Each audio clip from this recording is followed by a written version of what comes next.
I walked into the Brentwood Police Department at exactly 10 p.m., my freshly pressed uniform still creaking with newness. The fluorescent lights buzzed overhead, casting everything in that particular shade of institutional white that made everyone look slightly sick. My badge caught the light as I adjusted it on my chest. Probably positioned it a little too prominently, but whatever. First night on the job, might as well look the part. Laurel Hanson stood behind the front desk, and I have to admit, she wasn't what I'd expected for a small-town night shift partner. 10 years on the force, Van had told me during orientation, which meant she'd been doing this since I was still figuring out my major in college. She looked up when I walked in, and her expression was so serious I actually checked to make sure my uniform was straight. "Wheeler," she said, not really a question. "You ready for this?" "Born ready," I said, which sounded stupider out loud than it had in my head. "So what's the routine?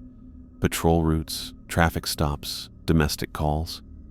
Instead of answering, she pulled out a folded piece of paper from her shirt pocket. Handwritten, in pen, like we were back in middle school passing notes. "4 rules," she said, holding it out to me. "Memorize them." I took the paper, expecting something about radio protocols or backup procedures. Instead, I got this. 1. Always carry your badge visible and accessible. 2. Patrol the gravel road by Maple Creek Forest twice per shift. 3. Do not stop for the woman in the white dress. 4. Stay away from Riverside Cemetery. After 2 a.m., I read it twice, waiting for the punchline. When none came, I looked back up at Laurel. She was watching me with the kind of intensity usually reserved for bomb defusal or hostage negotiations. "Okay," I said slowly. "Very funny. What are the actual patrol procedures?" "Those are the actual procedures." Her voice was flat, matter of fact, like she was telling me the speed limit or the radio frequency. Follow them exactly, or people disappear. The rational part of my brain, the part that got me through 4 years of criminal justice classes and police academy training, immediately filed this under hazing the college boy. Classic small-town cop behavior. Make the newcomer think the local legends are real, watch him jump at shadows for a few weeks, then have a good laugh about it later. But Laurel wasn't smiling. Not even a little bit. "Come on," I said. "Riverside Cemetery? Woman in a white dress? This is like a bad horror movie. People have disappeared, Wheeler." She leaned forward, and I caught something in her eyes that made my stomach tighten. Not humor. Not mischief. Fear. 3 officers in the last decade. Gone. No bodies. No explanations. No trace. "Laurel." Van Douglas emerged from his office, clipboard in hand, and that particular look supervisors get when they're about to shut down a conversation. "Equipment check, now." She straightened immediately, all business again. But she kept watching me as Van went through the standard checklist. Radio, weapon, flashlight, first aid kit. When he got to my badge, he paused. "Make sure that stays visible," he said, not quite meeting my eyes. "Insurance liability and all that." Insurance liability, right. Because insurance companies were definitely worried about badge visibility and not, say, actual police work. "Van," I said, holding up the paper. "About these rules. Just follow them." He scribbled something on his clipboard. "Patrol route starts on Main Street, covers the residential areas, then the business district. Standard stuff. Laurel knows the details." "But what about standard stuff?" he repeated, and this time he did meet my eyes. There was something there I couldn't read. A warning, maybe, or an apology. "Any questions about actual police procedures? Ask Laurel." He disappeared back into his office before I could push further. I looked at Laurel, who was checking her service weapon with the kind of methodical precision that suggested she'd done this exact routine hundreds of times. "Seriously?" I said. "You're both going to pretend this is normal?" She holstered her weapon and turned to face me fully. "How's your badge?" I glanced down. It was right there on my chest, silver and official and catching the light exactly like it was supposed to. It's fine. It's a badge. Keep it that way. She grabbed her jacket from behind the desk. Visible. Always visible. That's not negotiable. Why? Because I said so. The college graduate in me bristled at that. I'd spent 4 years studying criminology, constitutional law, criminal procedure. I'd graduated magna cum laude, for crying out loud. I didn't need some small-town cop treating me like a rookie who couldn't tie his own shoes. But then I caught her checking her own badge, adjusting it slightly so it caught the light better. She did it unconsciously, like a nervous habit, or a survival instinct. "Laurel," I said, keeping my voice reasonable. "I get that every department has its own culture, its own way of doing things, but if there's actually some kind of safety issue I should know about, there is." She was already moving toward the door. "That's why you follow the rules." I folded the paper and shoved it into my pocket, following her across the lobby. My rational brain was still categorizing this as elaborate small-town nonsense, but something else, some instinct I couldn't quite name, was paying attention to the way she moved, alert, ready, like she was walking into a war zone instead of a quiet Tuesday night in suburban Tennessee. "Has anyone ever actually seen this woman in the white dress?" I asked as we reached the patrol car. Laurel paused with her hand on the driver's side door. For a second, her composed expression cracked, and I saw something raw underneath. Pain, maybe. Or loss. "Once," she said quietly. That was enough. She slid into the car before I could ask what that meant. I stood there for a moment in the parking lot, badge heavy on my chest, rules burning a hole in my pocket. The night air was cool and still, carrying the scent of honeysuckle and freshly cut grass. Normal, peaceful. Exactly what I'd expected from a small town where the biggest crime was probably teenagers toilet papering houses. But Laurel was sitting in the patrol car with the engine running, both hands on the steering wheel, staring straight ahead like she was steeling herself for something. I got in and buckled my seatbelt, hyper-aware of my badge catching the dashboard lights. "So," I said, trying for casual, "Maple Creek Forest. Is that just a regular patrol, or—" "Twice," she said, pulling out of the parking lot. "We patrol that road twice. No more, no less." "Why?" She was quiet for so long I thought she wasn't going to answer. Then, "Because the first time, we check if anything's changed. The second time, we make sure it stays that way." Which explained exactly nothing, but somehow made the hair on the back of my neck stand up. I touched my badge again, making sure it was still there, still visible. Still catching the light. 20 minutes in, and I was already questioning Van's definition of standard stuff. The gravel road that bordered Maple Creek Forest wasn't on any official patrol route I'd seen during training. Hell, it barely qualified as a road. More like 2 tire tracks with weeds growing down the middle.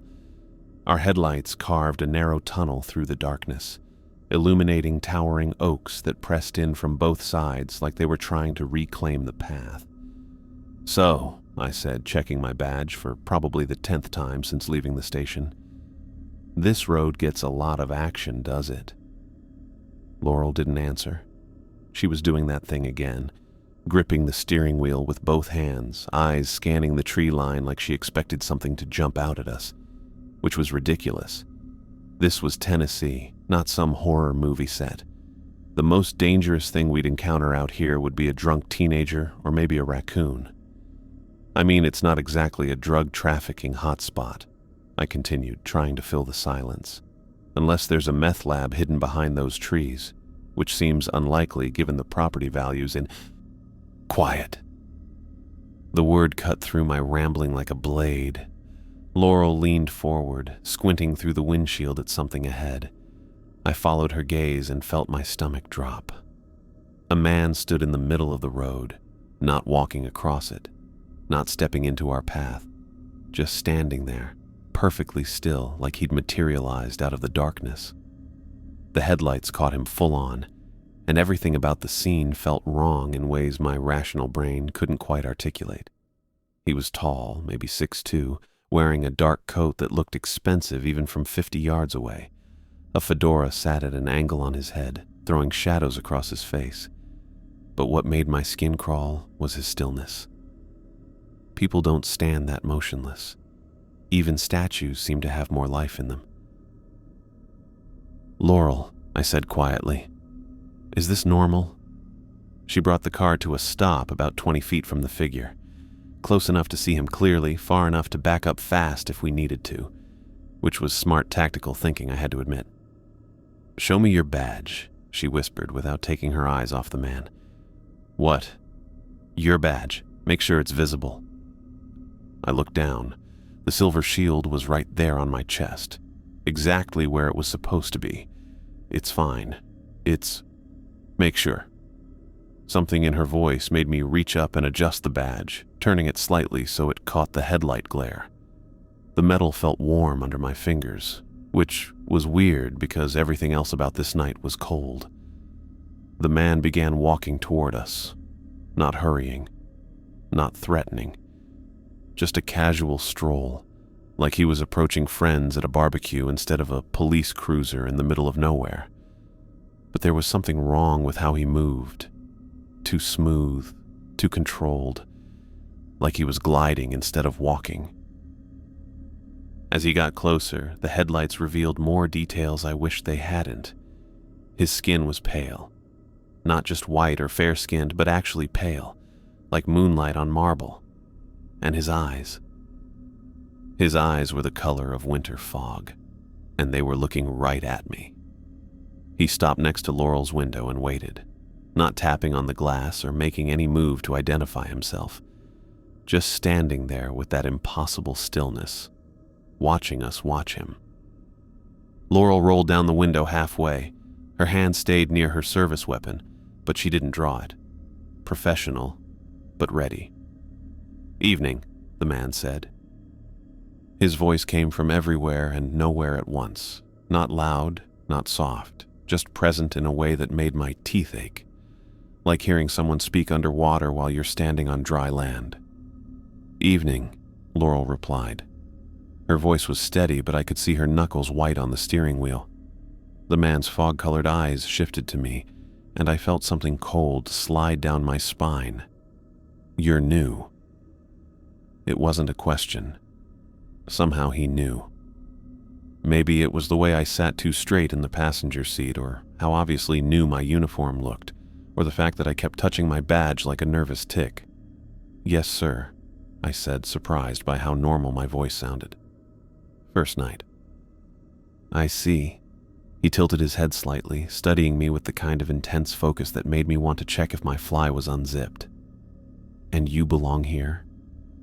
The question hung in the air like smoke. I opened my mouth to answer. Of course I belonged here. I was a sworn police officer with a badge and everything. But something made me hesitate. Did I belong here? I'd moved to Brentwood because it seemed like easy work, a stepping stone to something bigger. I'd never planned to stay, never invested in understanding this place or its people. I was just passing through, collecting experience and a paycheck. But that wasn't what he was asking, was it? My hand moved to my badge again, fingers tracing the edges of the silver shield. The metal was definitely warm now, almost hot against my chest.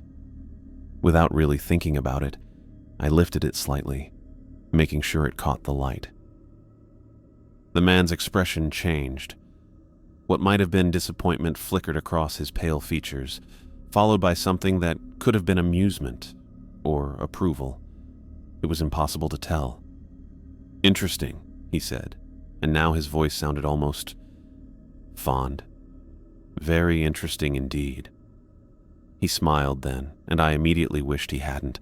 His teeth were too white, too perfect, too sharp, like a shark wearing a dinner jacket. "Enjoy your evening, officers," he said, stepping back from the car. "I'm sure we'll meet again." He turned and walked into the forest, not along a path or through an opening in the trees, just straight into the darkness between the trunks, like the woods had opened up to let him pass. Laurel gunned the engine before he'd completely disappeared, gravel spraying behind us as we accelerated down the road. I twisted in my seat, trying to catch another glimpse of the figure, but the forest had swallowed him completely. "What the hell was that?" I said when I could finally speak again. Laurel's hands were shaking on the steering wheel, actual trembling like she was fighting off hypothermia. "That was a test." "A test of what?" "Whether you belong here." She glanced at me and I saw something in her eyes that looked like relief. "The badge protected you." "Protected me from what?" She was quiet for a long moment, navigating a turn that took us away from the forest and back toward the main roads. When she finally spoke, her voice was carefully controlled. "There are things in this town that are older than the streets, older than the buildings, older than the people who built them. They have their own rules, their own territories, their own ways of deciding who's welcome and who isn't." My rational brain immediately started filing objections. Ancient entities, supernatural territories. This was exactly the kind of small-town folklore I'd expected to encounter, packaged as fact to mess with the new guy. But my badge was still warm against my chest, and I couldn't shake the memory of those fog-colored eyes. "And the badge, somehow," I gestured vaguely at my uniform, "identifies you as law enforcement, as someone with legitimate authority to be here." Laurel's hands had stopped shaking, but she kept checking the rearview mirror. "It's like a passport or a diplomatic immunity card. That's..." I struggled to find the right word. Insane was too strong. Ridiculous sounded dismissive. "That's not how law enforcement works. It is here." The certainty in her voice left no room for argument. This wasn't a hazing ritual or an elaborate prank. Laurel genuinely believed every word she was saying, which meant either she was delusional or I was about to learn some very uncomfortable truths about my new job. I touched my badge again, feeling the warmth that definitely hadn't been there an hour ago. The silver shield that had seemed like just another piece of equipment now felt like something much more important. Something that might be the only thing standing between me and whatever the man in the fedora would have done if I hadn't been wearing it. An hour later, I finally understood why Laurel had been so specific about patrolling this road twice. The forest had changed. Not in any way I could point to and say, "There, that's different." The trees were still the same towering oaks. The gravel road still wound through the darkness in the same lazy curves, and our headlights still carved the same narrow tunnel through the night. But something fundamental had shifted, like the whole place was holding its breath. "You feel it too," Laurel said, not a question. I touched my badge without thinking about it. The metal was still warm against my chest, maybe even warmer than before. "Feel what?" She slowed the car as we approached the spot where we'd encountered the man in the fedora. The change between the first patrol and the second. Before I could ask what she meant, I saw it. Deep in the forest, maybe 50 yards from the road, a light pulsed between the trees, not the steady beam of a flashlight or the flickering glow of a campfire.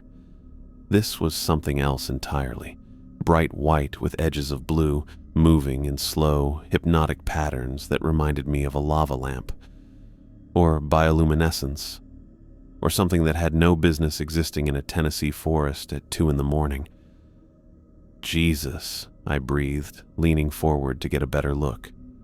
The light drifted between the tree trunks like it was dancing, weaving patterns that seemed almost deliberate, almost intelligent. And the more I watched it, the more convinced I became that it was trying to tell me something, show me something important. My hand moved toward the door handle before I'd consciously decided to investigate. Laurel's fingers clamped around my wrist with surprising strength. "Don't." "It's just a light," I said, but even as the words left my mouth, I knew they weren't true. Nothing about that pulsing glow was just anything. "It's meant to draw you in." Her grip tightened. "That's what it does. Makes you curious, makes you want to investigate, makes you think you need to see what's causing it. The light seemed to pulse brighter, and I swear I could hear something now. Faint voices drifting through the trees. Children's voices, laughing and calling out like they were playing some kind of game. "York!" one of them called, clear as day. "York, come play with us." My rational brain tried to catalog explanations. Audio hallucinations brought on by stress. Some kind of elaborate prank involving speakers and LED lights. Kids actually lost in the woods who needed help. But my badge was practically burning against my chest now, and every instinct I developed over 6 months of police training was screaming that something was very, very wrong. "How do they know my name?" I whispered. Laurel hit the accelerator and we pulled away from the area, but I couldn't stop myself from turning in my seat, watching the light through the rear window. It was following us now, weaving between the trees parallel to the road, keeping pace with our vehicle like it was tethered to us by some invisible rope. "York," the voices called again, fainter now but still audible through the closed windows. "Don't leave us, York. We just want to play." The light stayed with us for what felt like miles, but was probably only a few hundred yards before it finally faded back into the forest. When it disappeared, the sudden silence felt like a physical weight settling over the car. "3 officers," Laurel said quietly. "Over the past decade, they all saw that light." I finally turned back around, my hand shaking slightly as I adjusted my badge again. The metal was starting to cool, but slowly, and they went to investigate. Every one of them. She kept her eyes on the road, but I could see the tension in her shoulders. Radio contact cut out the moment they entered the tree line. Search teams found their patrol cars abandoned, doors open, personal effects left behind. No footprints leading away, no sign of struggle, nothing. But that's... I struggled to find words that made sense. That's not possible. People don't just disappear. There's always evidence, always some trace of what happened. Not here. Her voice was barely above a whisper. Not with that thing.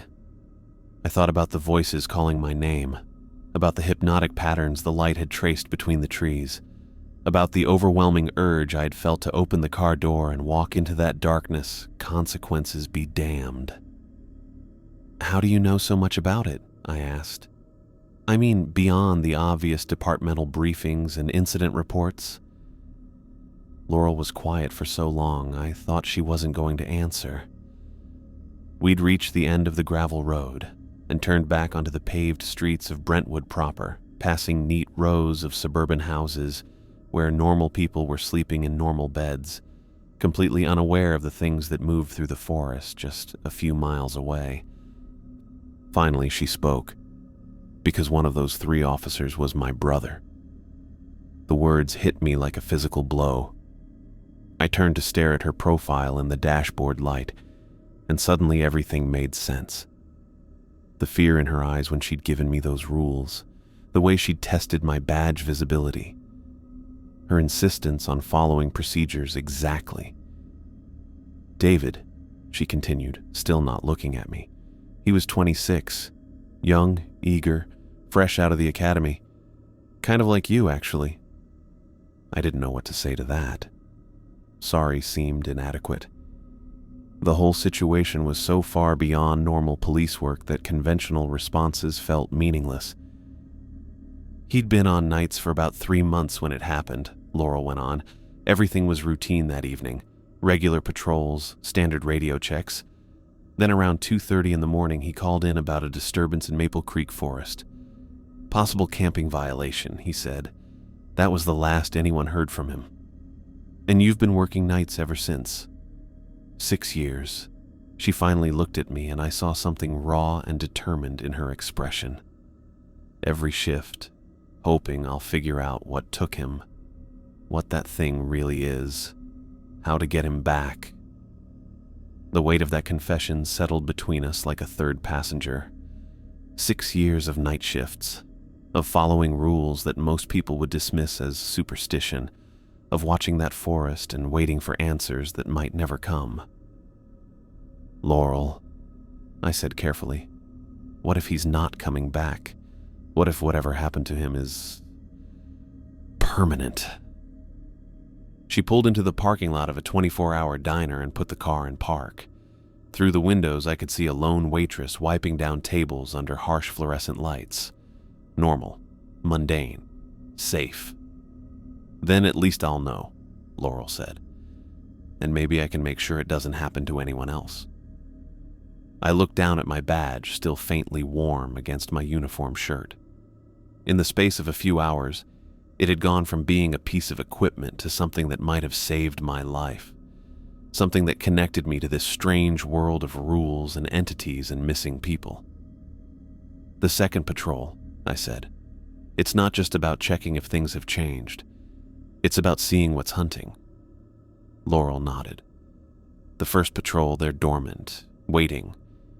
But by the second time around, they're active. That's when they show themselves. When they test you. And if you fail the test, you don't come back." I thought about the voices calling my name, about how natural it had felt to reach for that door handle, how easily I could have become another missing person report, another file in Van's cabinet, another reason for some future partner to work night shifts searching for answers. "Your brother," I said, "did he have his badge when they found his car?" "No." Her voice was steady, but I caught the tremor underneath. That was missing too. Which meant either David Hansen had taken his badge with him into whatever had claimed him, or something had taken it from him. Either way, the implications made my skin crawl.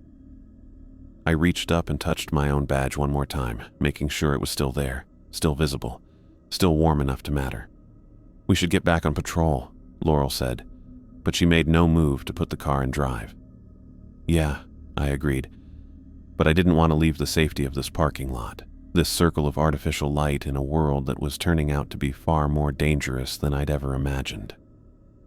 Outside the diner's windows, Brentwood looked exactly like the quiet suburban town I'd thought I was signing up to protect.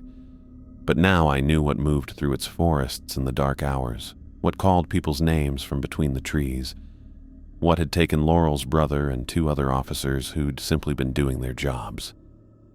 And I knew that my badge was the only thing standing between me and joining them. The digital clock on the dashboard read 1:30 a.m. when we turned onto Main Street, and I was starting to think the worst part of the night might be behind us. The forest encounters felt like something from a fever dream now that we were back among streetlights and sidewalks, patrolling past the familiar shapes of storefronts and residential neighborhoods. I was wrong about the worst part being over. "See that church up ahead?" Laurel asked, nodding toward a white building with a tall steeple that rose against the dark sky. "Methodist church. Been there since 1923. Pretty normal place during the day." The way she said it made me immediately suspicious. But not at night. Not at night. We were approaching the church when I saw her, a woman standing in the middle of Main Street directly in our path, waving her arms frantically above her head. The headlights caught her full on, and what I saw made every piece of police training I'd ever received kick into overdrive. She was wearing a white dress that might have been elegant once, maybe a wedding dress or formal gown, but now it was torn and stained with what looked like blood, dark patches across the bodice and skirt that glistened wet in our headlights. Her dark hair hung in tangled strands around her face, and she was clearly in distress. "Laurel, stop the car," I said, already reaching for my seatbelt buckle. "We've got an injured civilian." Laurel hit the accelerator instead. "What the hell are you doing?" I grabbed the dashboard as we sped up, the woman getting larger in our windshield. "She needs help." "No," Laurel said through gritted teeth. "She doesn't."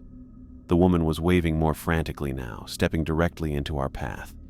Any normal person would have jumped out of the way of an approaching police car.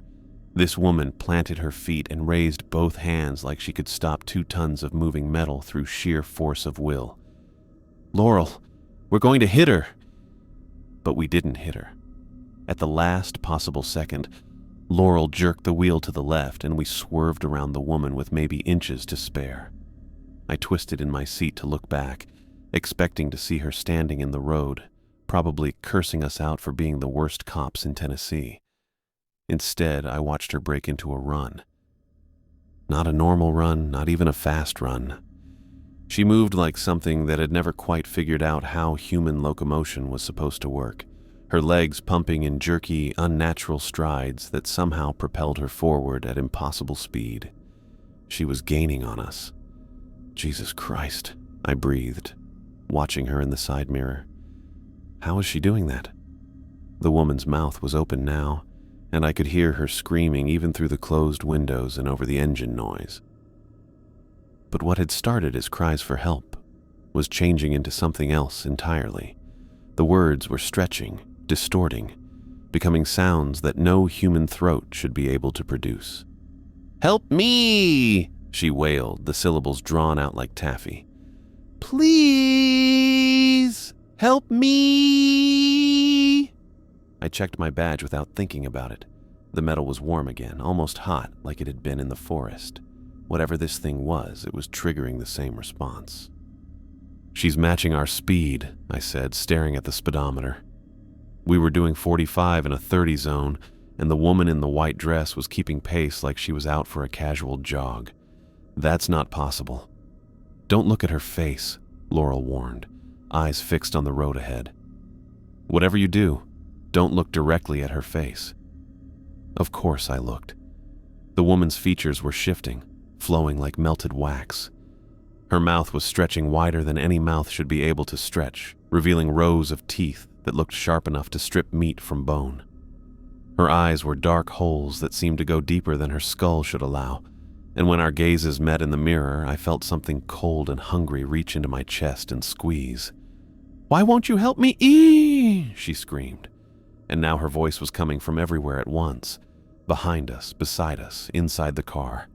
"I'm hurting!" My hand moved toward the radio before I could stop myself. Protocol demanded that I call for backup, for an ambulance, for someone to help this obviously injured woman. Every instinct I'd developed over months of training insisted that I was witnessing a crime scene, that someone needed immediate medical attention. But my badge was burning against my chest now, and somewhere underneath all that training, a deeper instinct was screaming that nothing about this was right. "Don't," Laurel said, seeing my hand hover over the radio. "That's what she wants. The moment you try to call for backup, the moment you treat her like a real victim, you're hers." The woman had been chasing us for what felt like hours, but was probably only a minute or two. Then, just as suddenly as she'd started running, she stopped. 1 second she was there in the mirrors, mouth stretched in that impossible grin, and the next, she was gone. Laurel didn't slow down until we'd put another mile between us and the church. "What the hell was that?" I asked when I could finally speak again. "Rule number 3, Laurel said quietly. "Do not stop for the woman in the white dress." That was her? The one from the list? That was her. Laurel pulled into the parking lot of a closed gas station and put the car in park. Her hands were shaking again, and I noticed she was touching her own badge, making sure it was properly positioned. But she looked hurt. She looked like she needed help. "That's the point." Laurel turned to face me, and in the dim light from the gas station's security lamp, she looked exhausted. That thing feeds on compassion, on the desire to help. It makes itself look like the perfect victim, someone who obviously needs assistance, someone you'd have to be a monster to ignore. So, what happens if you stop?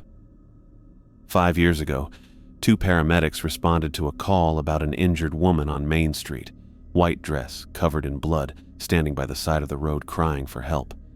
They found their ambulance the next morning in the church parking lot, doors open, equipment scattered, no sign of the crew.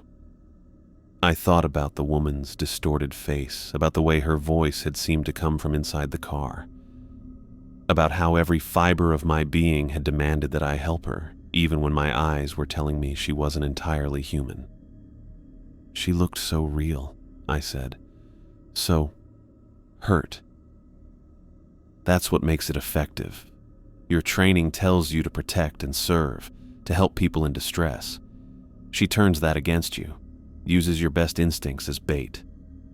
I leaned back in my seat, staring up at the car's ceiling. 6 hours ago, the biggest moral dilemma I'd expected to face on this job was whether to give someone a warning or write them a ticket. Now I was learning that my fundamental desire to help people, the whole reason I'd become a cop in the first place, could literally get me killed. How do you deal with it? I asked. Driving past someone who looks like they're dying? Laurel was quiet for a long moment. You remind yourself that they're not really dying. They're not really people. And you think about all the real victims you can help if you stay alive long enough to matter. But what if someday it's not her?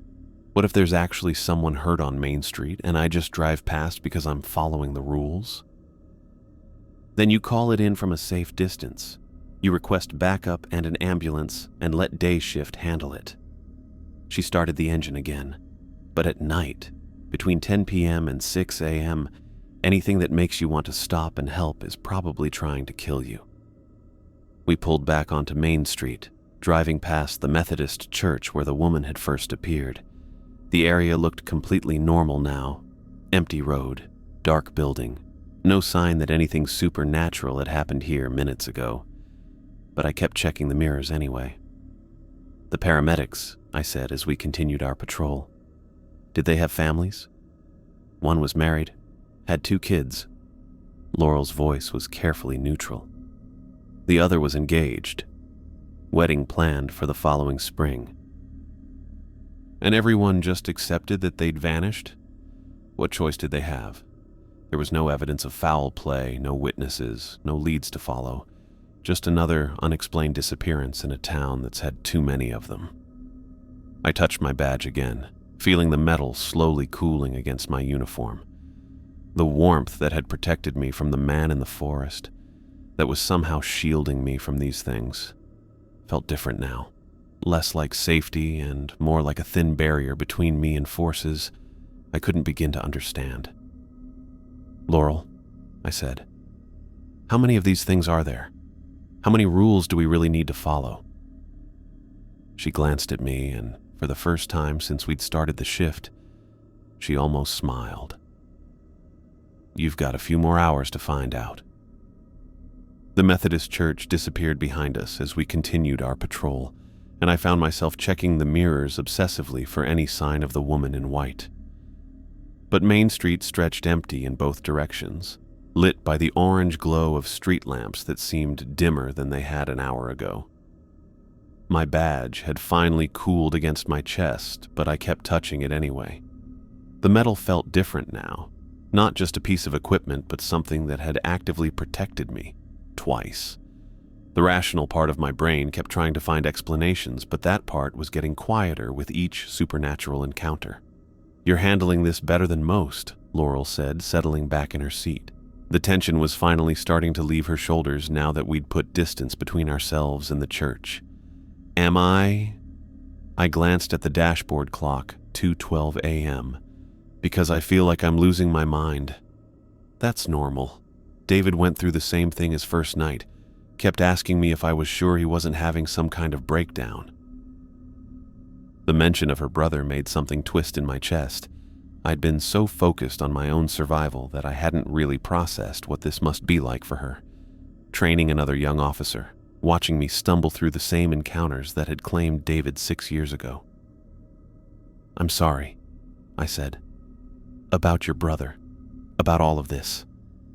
Laurel nodded, staring out at the quiet residential streets we were passing. He would have liked you. You asked the same questions he did. Same stubborn need to understand everything.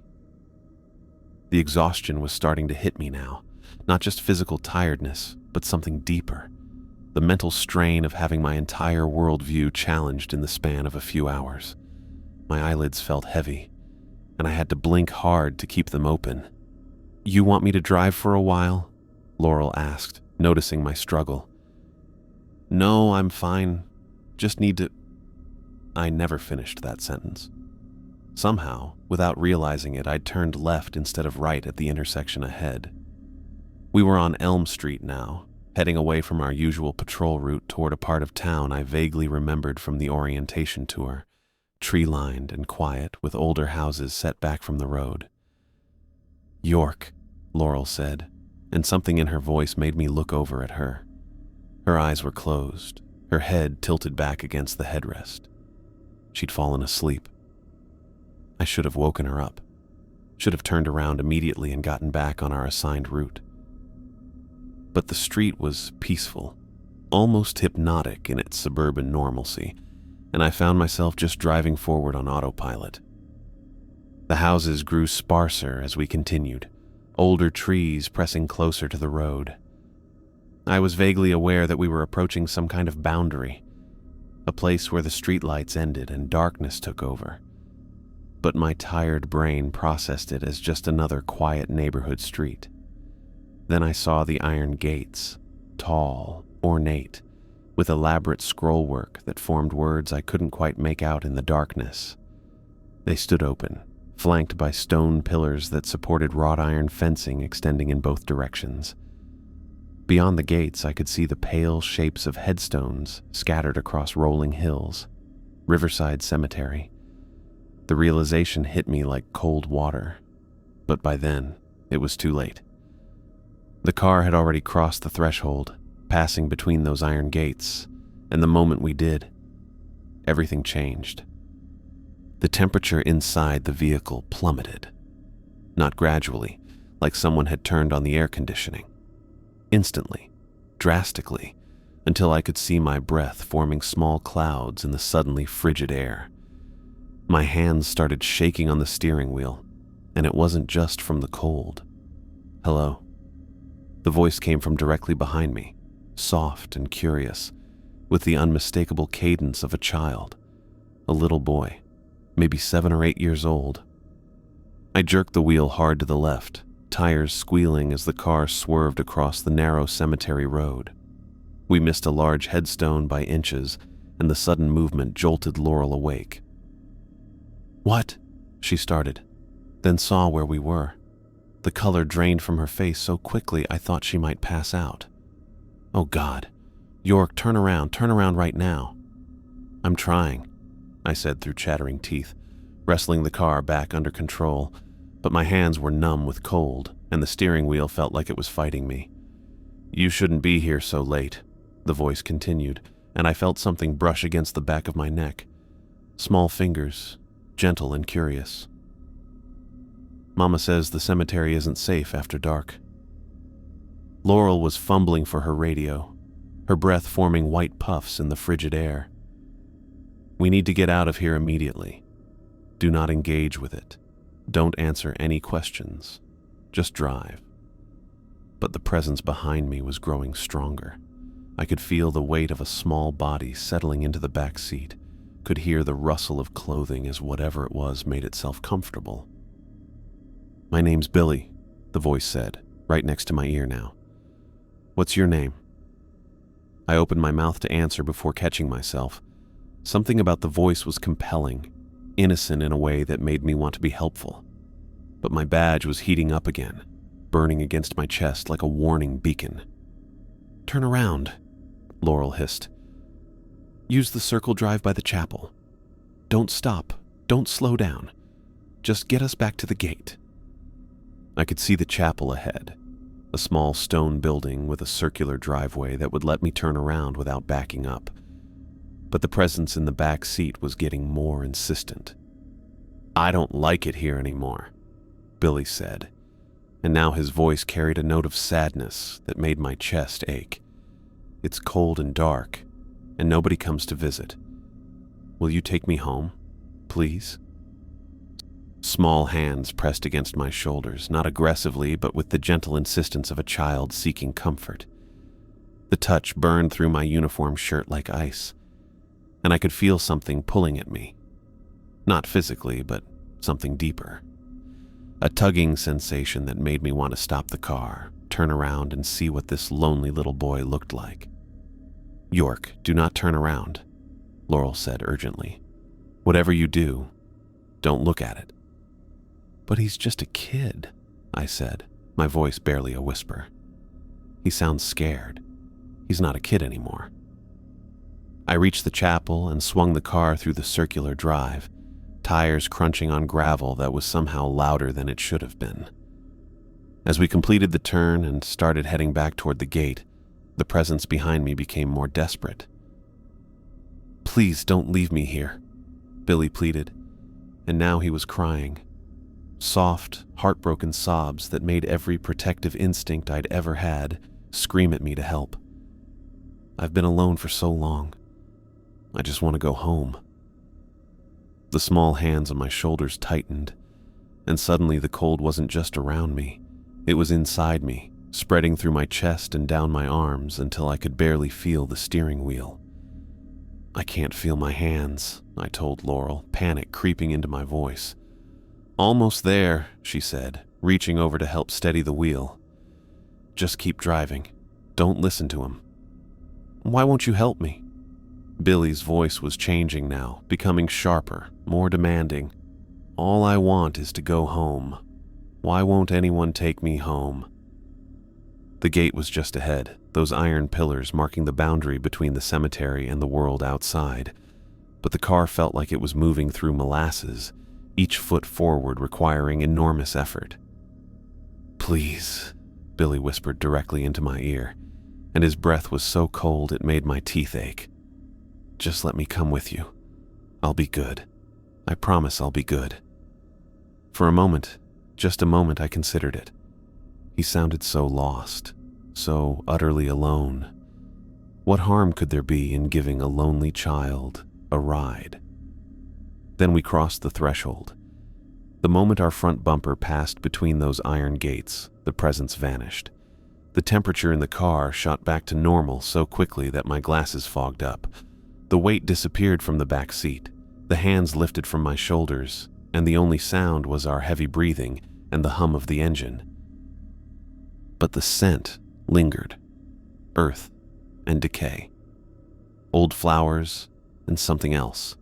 Something sweet and cloying that made my stomach turn. The smell of a grave that had been disturbed. I pulled over as soon as we were safely back on Elm Street, my hands shaking so badly I could barely put the car in park. Laurel was all ready. I couldn't stop shaking. Even with the heater cranked up and warm air blasting through the vents, my hands trembled against the steering wheel like I was coming down from some kind of adrenaline overdose. The smell of decay still clung to the inside of the car, making my stomach churn every time I breathed in. "That was Billy Morrison," Laurel said quietly, staring out at the empty street. "He died in 1987, 7 years old, leukemia." "How do you know that?" "Because I looked him up after my first encounter with him. 3 years ago, when I was still stupid enough to think research would help me understand this place better." She adjusted her badge, a gesture that was becoming as familiar as breathing. "His grave is in the newer section of the cemetery. His parents still visit every Sunday after church." The idea of grieving parents laying flowers on their child's grave while something wearing his voice tried to lure cops to their deaths made the shaking worse. I fumbled for the radio to call Van, needing to report what had happened, but Laurel caught my hand. "Not over the radio," she said. "Some things we only discuss in person." We spent the remaining hours of our shift driving predetermined routes through residential neighborhoods and the business district, avoiding the forest road and staying well clear of Main Street and the cemetery.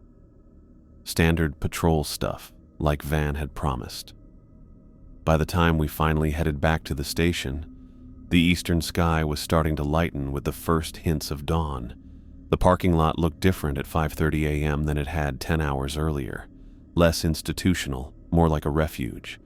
But as we walked through the front doors, I could see that Van and another man I didn't recognize were waiting for us in the main area, both wearing expressions that made it clear this wasn't going to be a routine end-of-shift debrief. The stranger was maybe 70, thin and wiry, with silver hair and pale blue eyes that seemed to see everything. He wore a brown cardigan and carried a wooden walking stick that looked more like a tool than a necessity. When he looked at me, I felt like I was being evaluated. "Wheeler," Van said, standing up from behind the front desk. "How was your first night?" I glanced at Laurel, who nodded slightly. "Educational," I said. The older man smiled at that, and it transformed his entire face. "I'm Harold Conley, night watchman for the town maintenance department. I've been looking forward to meeting you." "Harold's been doing night work in Brentwood for 43 years, Van said. "If anyone understands what you've been through tonight, it's him." Harold studied me for a long moment, taking in my wrinkled uniform, my exhausted expression, and probably the lingering smell of cemetery earth that I couldn't seem to shake. "You saw the man in the forest, the woman on Main Street, and something at Riverside Cemetery, judging by the look of you." It wasn't a question, but I nodded anyway. "And you're still here," Harold continued. "Still wearing your badge, still willing to listen. That's more than we can say for everyone." Van gestured for us to sit down in the plastic chairs that formed a small waiting area. The fluorescent lights that had seemed so harsh last night now felt almost welcoming after hours in the darkness.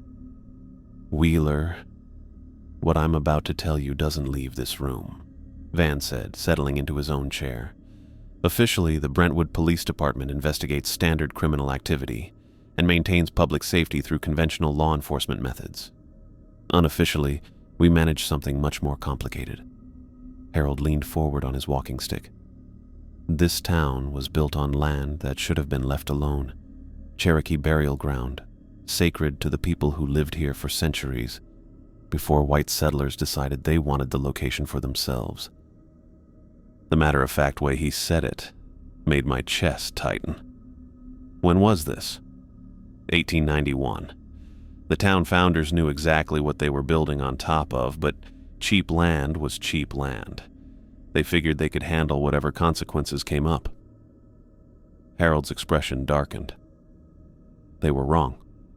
Disturbing a burial ground like that creates an imbalance," Van added.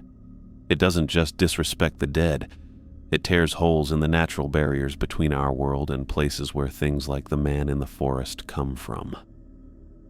I thought about the fog-colored eyes, the woman's impossible speed, Billy's desperate pleading.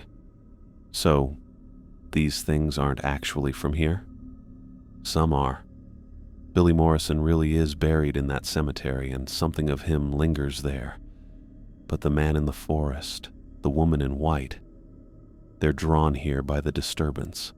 Think of Brentwood as a supernatural magnet that pulls in entities looking for ways to interact with the living world. Laurel had been quiet during this explanation, but now she spoke up. "The rules we follow weren't invented by the police department. They were developed over generations of night workers, cops, maintenance crews, security guards, people who figured out through trial and error how to coexist with these things without becoming victims." "Trial and error," I repeated, "meaning people died." "A lot of people died," Harold confirmed. "But eventually, patterns emerged. The entities operate under their own rules, their own territorial systems. They test people who enter their domains, but they honor certain protections and agreements." Van pulled out a folder I hadn't noticed him carrying and set it on the small table between us. "We have an unofficial understanding with these forces. We respect their boundaries, follow their protocols, and in return, they limit their activities to specific times and locations." "Your badge isn't just identification," Harold added. "It's a symbol of legitimate authority, recognized by entities that predate human law enforcement by centuries. When you wear it properly and follow the established rules, you're essentially carrying diplomatic immunity." The front door opened, and a man about my age entered, carrying a worn leather messenger bag. He had shoulder-length auburn hair, a full beard, and the kind of intense green eyes that suggested he spent a lot of time thinking about complicated things. "Blake Woods," Van said by way of introduction. "Town historian. Blake, this is Officer Wheeler." Blake shook my hand and immediately pulled a thick folder from his bag. "I brought the documentation you requested. Crime statistics, incident reports, demographic data going back 20 years. He spread papers across the table, pointing to charts and graphs that meant nothing to me at first glance. Brentwood's crime rates during daylight hours are actually 30% lower than the state average for towns our size. Property crime, violent crime, even traffic violations, all significantly below normal levels. That's not a coincidence, Van said. The supernatural activity serves as a deterrent to conventional criminal behavior. Drug dealers, burglars, gang members, they avoid areas that feel wrong to them, even if they can't articulate why. Blake nodded enthusiastically. There's something about places with active supernatural presences that makes people with malicious intent uncomfortable. It's like the entities create a protective barrier around the community, even if that protection comes with its own risks. I stared at the documents, trying to process what they were telling me. So, you're saying that having dangerous supernatural creatures in town actually makes it safer? During the day, yes, Laurel said. At night, we manage the trade-off by following protocols that keep the supernatural activity contained and predictable. Every night shift officer goes through this, Van continued. The encounters you had tonight, they were both an initiation and an evaluation. We needed to know if you could follow instructions under extreme stress, if you could adapt to circumstances that contradict everything you learned in training. Laurel looked directly at me. I was testing you. Every decision you made, every time you trusted the rules instead of your rational mind, I was evaluating whether you could handle this responsibility. The admission should have made me angry, but mostly I felt relieved. The careful way she'd guided me through each encounter, her insistence on badge visibility, her refusal to explain things until I'd experienced them myself. It had all been deliberate preparation. And if I'd failed the evaluation, quiet transfer to day shift, Van said. Medical leave for stress-related issues, early retirement. We've gotten creative over the years at finding ways to move people out without raising questions. Harold stood up, using his walking stick for support. But you didn't fail. You listened when listening was hard. You followed rules that made no sense. You stayed in the car when everything in you wanted to help people who looked like they needed saving. That doesn't feel like success, I said. It feels like cowardice. It's survival, Laurel said firmly. And survival means you can keep protecting the people who can actually be helped.